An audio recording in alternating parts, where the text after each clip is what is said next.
nwanne m achọ nke ikpe onwe gị meeting. Kedu ihe na-esere gị na nwanne gị nwoke unu ama ndozi n'ụwa?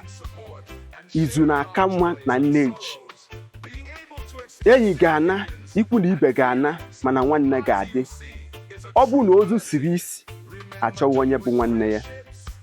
Ana m echeta oge anyị pere mpe, oge anyị na-egwurịkọta egwu ọnụ, oge anyị na-emekọrịta ihe ọnụ, oge ọ ga-abụ nwanne mejọ ibe ya ọyọọ ya ọ gbaghara ya, oge ọ na-abụ mama anyị sichaa nri o teela anyị ya na trempai anyị niile na-erikọ ya bụ nri, oge ọ ga-abụ mama anyị maọbụ papa anyị jechaa o were ihe afịa ọbịanye anyị erie, oge anyị na-akpọ boilers, oge anyị na-atụ nchọ, oge anyị na-egwuri egwu ọnwa dị iche iche, anyị etonizie nụwa nwaanyị mụtaba nwa, okwu na ụka eju everywhere.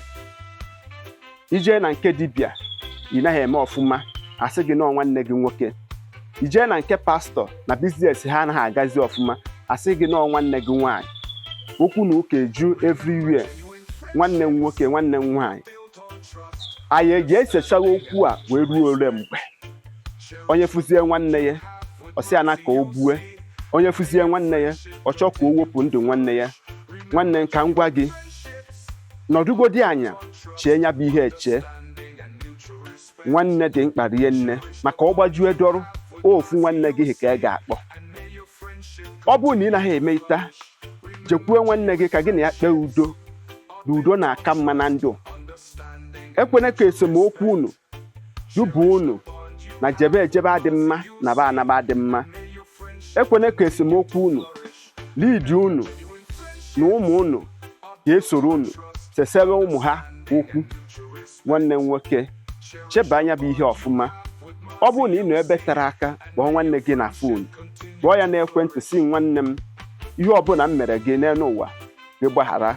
Ichetakwala oge anyị pere mpe, oge anyị na-ekwurịkọta egwu, oge anyị na-agba egwu ọnwa, oge anyị na-enyere onwe anyị aka, oge ọ ga-abụ onye enweghị ibe ya nyere ya. Ọ bụ nwaanyị anyị nụrụ kwa ụmụ anyị ga-etisa anyị. Ọ ga-ekwe nnọọfụ na ọ bụrụ na ime ihe dịka onye Igbo na ezinụlọ gị na ọ ya agazi. Cheta na izu na-aka mma na nneji. Ihe niile nlechagodi n'ụwa nwanne ama nna ka obe nnonu aka nsị onye nụ na tụsara ibe ya. Aka mbụ nwanne gị bụ Maazi-UC. Ụmụnne m, ga-emesịa.